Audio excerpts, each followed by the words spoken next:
Felicitous greetings, fellow fanatics. Welcome back, ladies and gentlemen. I'm Adam the Fanatic, and today we're continuing Mega May by taking a look at Mega Man Legends 2, a classic action RPG for the PlayStation 1 by Capcom. Without any further ado, let's dive in. First released in April of 2000, Mega Man Legends 2, known as Rockman Dash 2 in Japan, is the most recent of the three major releases for the Legends sub-series. Picking up shortly after the original game leaves off, this title reuses many of the concepts from the first game and expands upon them while continuing the story. Those who played the first title will feel right at home as the controls are largely unchanged, but you now have the option to use the analog sticks if you're using a DualShock controller. And unlike Misadventures of Tron Bonne, which simply convert analog movements to digital, this gives you true analog control with pressure-sensitive speed and full 360-degree movement. The lock-on is also much improved compared to the last game, allowing you to move fairly freely even when locked onto enemies. As before, you can unlock the jet skates, which allow you to zoom around at high speed.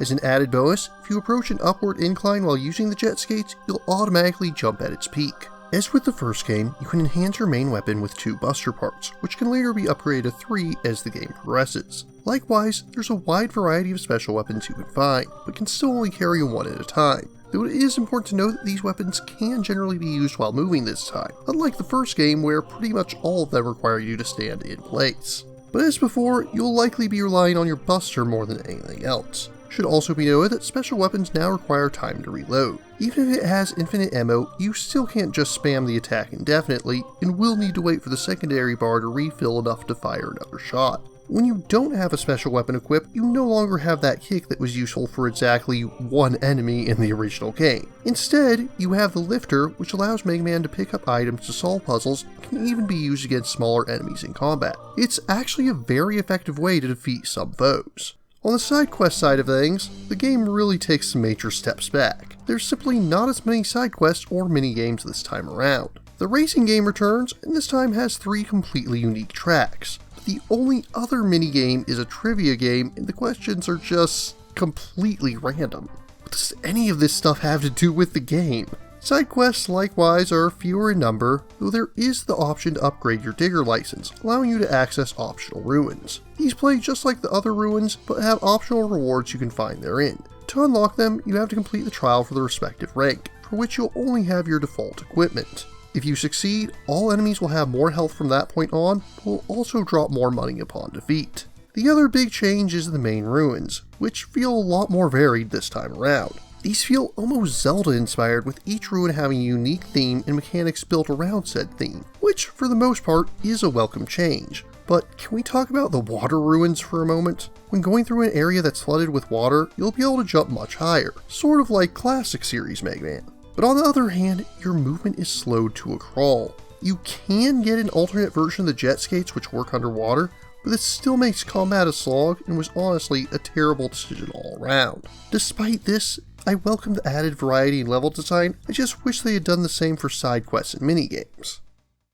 On to presentation, much like the first title, this game holds up pretty well for a PS1 game. While the polygons are still fairly primitive, the focus on animated facial expressions and dynamic camera angles really help it to hold up a lot better than many of its contemporaries. And the greater variation in locales puts it a step above the previous title in this regard. However, what takes a noticeable step back is the voice acting. While many of the actors return from the original Legends and Misadventures of Tron Bonne, they did replace Mega Man's voice actor, and he just sounds off in every scene he's in. Since he's the character you're playing as, that's every scene. I'm just going to outright say it, he sounds like a girl. And before anyone brings it up, yes, I am aware that it's actually quite common in the voice acting world to have women-voiced prepubescent boys in cartoons, as it's usually easier to find women that can adjust their voices to sound like a young boy, rather than to find children that are actually good at acting. There are many times that this works out great. However, just listen to it. He doesn't sound like a boy, he sounds like a girl.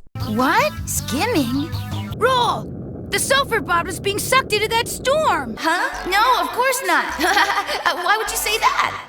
I've read some suggestions that this is due to the fact that the original voice actor was going through puberty at the time. That honestly just confounds me even more. The different versions of Mega Man are different ages. Classic looks and acts like a child, X seems like he's supposed to be a young adult, and Volnut seems like he would be at just the right age where you would expect his voice to start changing. so it actually would have worked out pretty well to keep the original voice actor on. I've probably already dwelt on this point longer than I should have, but for the most part, the voice acting for the Legends titles has been so on point that it pains me to see the main character mishandled so badly. And in all fairness, it's not as though the actress herself is bad at her job. She was Mare Amelia in the first title, and she fit that role perfectly. But I digress. On to the story. And now we come to the part of the review where we'll be discussing the plot. If you wish to avoid spoilers, please jump ahead to the time coordinates indicated on screen. Initiate temporal distortion now. Still with me? Then don't say I didn't warn you. Our tale begins shortly after the first game, not with Mega Man and Roll, but rather with Beryl Casket as we're introduced to his longtime friend, Werner von Blücher, a wealthy explorer that had previously been on numerous adventures with Beryl. Beryl and von Blücher previously explored the fabled Forbidden Island, a point near the North Pole where a continuous storm blocks most travel to and from the isle. Using a great deal of his fortune, von Blücher has constructed the Sulphur Bottom, a massive airship capable of withstanding the fierce winds and allowing them to explore the island freely, thus allowing them to finally find the legendary Mother Lode. It begins with them giving a press conference, wherein a handful of pirates are disguised in the crowd, including the Bond family. But more importantly than that, as one of the reporters questions the pair, Beryl stops in shock as he recognizes her as his long-lost daughter, Zilda, which naturally means she's also Roll's mother, a fact that's made quite clear as her and Mega Man are watching the conference via TV. However, she issues a grave warning that the Mother Lode is not what they think, claiming that it's a catastrophe waiting to happen. With that, a dragon-like robot shatters the windows from the outside and she escapes onto it. With more questions than ever, Roll and Mega Man resolve to head to Kalinka near Forbidden Island and find if the woman is indeed Roll's mother. As they make their way to Forbidden Island, Beryl and von Blücher run into more trouble as the draconic machine fires what's intended to be warning shots at the Sulphur Bottom, only for it to do far more damage than intended, causing the ship to begin crashing towards the island. After that, you finally get to the actual game, which starts with the pair visiting Yosionke, a frontier village that lies on the frigid Kalinka Island. There, they come across a mechanic named Joe with no memory of his past. I don't make political jokes on this channel. I don't make political jokes on this channel. I do not make political jokes on this channel.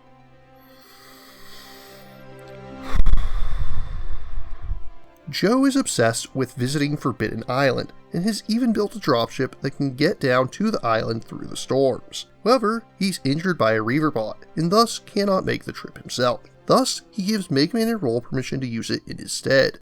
Once upon the island, Mega Man fights his way through a number of Reaverbots, and eventually comes to a strange crystal within which a human girl seems to be suspended. Upon freeing her, the seemingly eternal storm finally lets up. They're able to meet with Sulphur Bottom and its crew.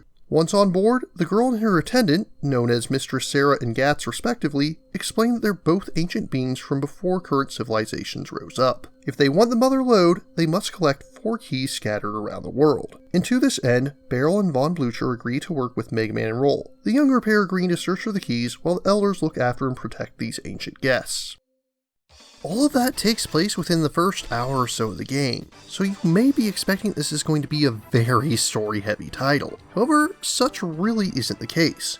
Most of the plot happens within the first hour and the last few hours of the game. The time spent in between is mostly just traveling from island to island, seeking out the keys and fighting off the various pirates that are after them. There is a lot of great character building and humor along the way, including one of the funniest lines in video game history. Listen up, everybody! Take everything of value that isn't nailed down, you hear me? I mean everything! I don't want there to even be a toothpick left, got it? Mr. Teasel, we collected all the food and supplies and loaded them in the ship. What should we do with the toilet paper? We may be pirates, but we're not barbarians. We'll let them keep the toilet paper. Yes, sir! But in the end, it's basically just one long fetch quest that takes up the majority of the game. But after about 10 hours or so, you'll eventually have all 4 keys, and that's when things quickly go into overdrive. Before that, there is one secret that's revealed shortly before getting the final key. Joe is Roll's father. Why Roll clearly remembers her mother but not her father is never explained, and this is the last we see of Joe in this game, as he never actually tells her this. As the final sequence begins, firstly, Sarah steals the keys. Mega Man tries to stop her, but Geats transforms into a golden robot similar to the Silver Dragon scene with Batilda. Mega Man and the Bonds, who once again set aside their gold lust in order to fight a greater foe, fight against Geats. Mega Man gets the upper hand in the battle, but in a desperate attempt to stop him, he eats kamikazes and explodes. Mega Man is knocked out, but has a dream as his memories come flooding back to him, and we finally learn of his origins. There's a lot to unpack here, but the abridged version is that approximately 3 millennia ago, the last living human, known only as the Master, lived on the space station Elysium, free from all want. But he lived in a sterile, secluded life that could hardly be considered living at all. Eventually, he begs Mega Man Trigger to take him to Earth, where genetic replicas of humanity, known as carbons, live. Trigger carries out this task, but having lived on a space station free of microorganisms, the Master soon falls victim to an unspecified disease. Nevertheless, he thanks Trigger for bringing him, and makes a final request of him to shut down the system that periodically resets the world, thus allowing the Carbons to take humanity's place as the inheritors of Earth. He gives Trigger his genetic code, the last DNA sequence of a pure human, which the system, led by Mother Units Yuna and Sarah, are sworn to protect. When Yuna and Sarah hear of this, Sarah fights against Trigger and both are badly injured, forcing them to both reinitialize. This resets their bodies to an embryonic state. Now you may be asking how this is possible if they're robots. That answer is never fully explored, but we'll get into something that sort of explains it once we get to the ZX series. But for now, suffice to say that both of them were sealed away on Forbidden Island until thousands of years later when Professor Barrel found Mega Man and raised him as his adopted son. Joe and Matilda likewise made their way to Forbidden Island, though neither of them returned unscathed. Joe was rendered amnesic, but eventually washed up on the shores of Kalinka, and somehow didn't die of hypothermia. Matilda, on the other hand, was badly injured. Yuna found her and tried to use the nanites that made up her body to heal Matilda, but in the process, she gave up too much of herself, thus requiring her to remain bonded to Matilda lest she die. She promises Mega Man that she intends to return control to Matilda once all this is resolved, but in the meantime, she's the only one that can get Mega Man to Elysium, where he can confront Sarah in an attempt to stop her from reinitializing not just one island this time as Mega Man Juno attempted, but the whole planet. After that, all that's left is a final stage, including a boss rush which was notably absent from the first game. Once you eventually make your way to the heart of Elysium, Gats attempts to buy time by hacking into Sarah's systems. She counteracts his cyber attack, killing Gats in the process, but giving Mega Man time to challenge her directly. Unsurprisingly, the Blue Bomber eventually proves victorious, and Sarah decides that she was wrong to deny the Master's dying wish. However, Yuna appears at the last moment and chides Sarah for her childishness, offering to let her use what remains of Yuna's original body to revive herself. Sarah acquiesces, but now the three of them are trapped in space, a plot point that was supposed to be resolved in the sequel. Before we end, there's a post-credit scene with Roll and Tron working together, and I use that phrase very loosely, along with Data, who has given them ancient spacefaring technology in an attempt to rescue Mega Man and the others from outer space. And unfortunately, it's there that our adventure ends, with a cliffhanger lasting for nearly a quarter of a century at this point, and seeming to have no conclusion in sight. Welcome back, Chrononauts. You're just in time to join us for the conclusion.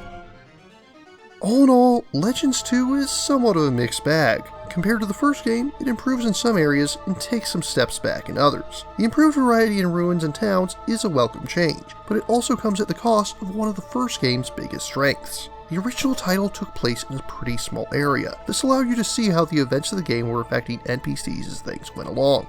This time around, once you visit an island, there's not usually much reason to return, aside from things you may have outright missed the first time around. This more traditional RPG approach means that you don't get the feeling that the world is alive and reacting to what happens around you. It makes characters feel much more single note, aside from the returning cast from the first game. It's good to see them get a bit more adventurous with level design, but I still have to question who thought the water segments were a good idea. Luckily, it's limited to 2 dungeons, but that's still too many if you ask me. Combat-wise, the sequel definitely wins out. The enhanced controls make fights a lot more satisfying, and to balance with the enhanced mechanics, enemies are no longer pushovers. But in the end, these were both games that were more about the story and characters than the gameplay, and because of that, I do think that the first title is stronger overall. That being said, I do still enjoy it quite a bit, and am glad to have a chance to share this rare gem with all of you. In conclusion, I find Mega Man Legends 2 to be worthy a respectable 8.9 out of 10. Before wrapping up, I should briefly mention the ill-fated Mega Man Legends 3. As you may already be aware, there was, for a time, a plans to make Mega Man Legends 3 for the 3DS. The game actually saw quite a bit of development, and apparently they did have plans to release a demo version for the eShop. Despite being called a demo, it was really more of a short prequel to the game, but it never came to full fruition. When designing the game, Capcom gave fans the option to vote on various designs and the like for characters. They eventually shut down the project, citing low interest from fans. However, did they ever consider how many of us might have been avoiding the previews because we didn't want to have spoilers before playing the game? And regardless of that, I think there might have been two other big issues that they didn't mention, which may have played an even bigger role in shutting down the game. Firstly, early sales of the 3DS were actually quite poor. Many people don't remember this because it did eventually make it very big. However, the first year or so of the console's life was very rough. For those who don't remember, it initially launched at $250 US. Within only a few months of release, Nintendo slashed that to $170. This very well might have made Capcom wary of putting anything on the console. However, if you'll forgive me for venturing into speculation, this was also the time that Inafune Keiji left Capcom. It's no secret that he was the main mind behind the series. While many games in the series have been made without his involvement, he was the creator of the original Mega Man as well as most of the spin-offs. And Legends 3 in particular was a project that he had been pushing for years. Although he had offered to stay on with Capcom as an independent contractor for the remainder of the game, Capcom denied this request, and I think that ultimately this may have been the main reason that the project ended. But as for Legends 2, it's a little hard to come by these days. The only way to get a legitimate copy in English is to get an original PS1 disc, which can be quite pricey these days. Not nearly as bad as Misadventures of Tron Bonne, but certainly not cheap either. If you can understand Japanese, there was a PSP port later, which may be a cheaper option.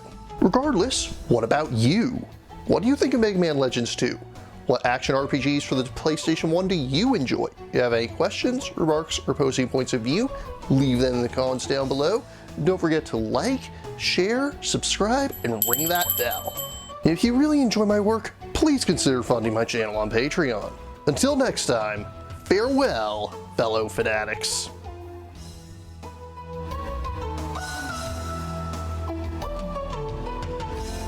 Thank you again for watching. I have plenty more to share with you if you're interested.